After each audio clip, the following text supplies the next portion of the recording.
Dünya tarihinde böyle bir şey gözükmedi dedim.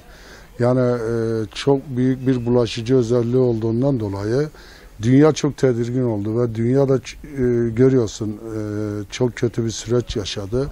Bazı zorluklar çektik, bazı derken çok zorluklar çektik. Ama ben yıllarca hep şunu dedim, bu Allah'tan geliyor, kuldan gelmiyor. Onun için bizim rahat olduğumuz taraf bu da. Biz ne yaptık? Denilenleri esnaf olarak yapmaya çalıştık. Tam bunu konuşurken çok büyük bir zor süreçten geçtik. Süreç gerçekten çok zordu. Bunu biz büyüklerimize sorduk hep. Ondan sonra ya sizler böyle bir şey gördünüz mü? Yok, gözükmedi. Demek ki bu gözükecekmiş. Ha bize yapmak, bize ne düşer yapmak için? Biz tedbiri alacak. Takdiri Allah'a bırakmamız lazım. Şimdi tabi burada da çok serbest kalmamamız lazım. Yani biz sürecin daha sonuna doğru daha yaklaşmadık.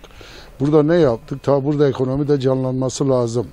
Bakın il genelinde sokağa çıkma yasakları biraz bizi şey yaptı. Ne oldu? Bizim sektörümüzün %90'ı yerli yabancılara hitap ettiği için bizim sektör çok etkilendi. Yani nasıl etkilendi? Tabi bizde zorunlu dükkanı kapatma şeyi olmadı ama açmadık da. Yani müşteri gelmezse sen ne yapacaksın? Onun için bu süreci, yine diyorum, bu süreci çok bilinçli kullanmamız lazım. Onun için inşallah ben yine diyorum, biz böyle tedbirli davranırsak bu süreçten çok güçlü şekilde çıkacağımıza Allah'ın izniyle inanıyorum. Çok güçlü şekilde çıkacağız. Bakın tarihte Bakırcılar Çarşısı'nda çekiç sesi susmadı diyorduk. Bunu konuştuk 3 aydır. Ama sustu dedik. Bakırcılar Çarşısı'na tarihten beri çekiç sesi susmayan çarşıyı gördük. Yıllarca da aylarca da haberini yaptık. Böyle bir şey gözükmedi. Şimdi bu süreçte çalışmaya başladık. Artık yavaş yavaş iller açıldı. İller açıldı o zaman zaten müşteriler gelmeye başladı. Tabii bu esnada da bakın bize en büyük mutlu eden ne biliyor musun? Bize müzik gibi gelen çekiç seslerinin tekrar gelmesi. Görüyoruz artık tık tık tık tık tık. Zaten bizim ruhumuzu işlemiş. Ben 43 yıldır bu işin içindeyim. Artı baba mesleğim. Ben hiç çekiç sessiz gün geçirmedim.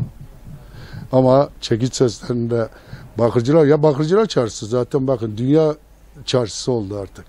Dünya çarşısı oldu. Artık Bakırcılar Odası dünyayı ağırlıyor.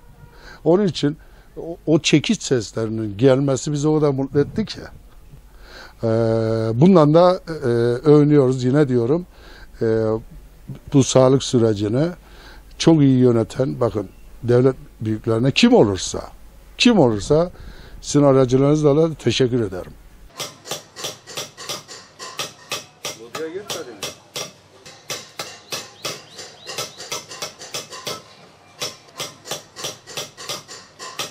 Çok şükür. Bugününe şükür. Pandemiden dolayı işte malum dünya uğraşıyor. Biz de Allah'ın keremine şükür inşallah yakında atlatırız. Biraz işler durdu.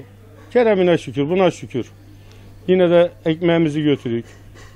Devletimizden Allah zavallık vermesin devletimize. Çok şükür. Bugününe şükür. Pandemiden dolayı, sokağa çıkma yasağı kaldırıldı. Allah'a şükür biraz şeyimiz var. Rahatladık.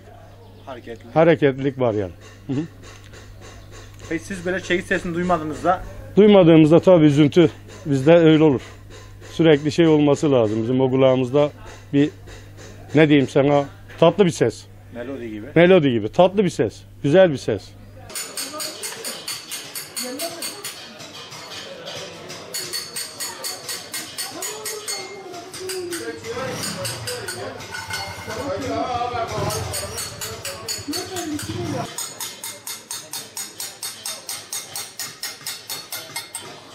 Bu Covid-19 nedeniyle 2,5-3 aydan beri çarşımızda, evet dediğiniz gibi, çekiş sesleri susmuştu.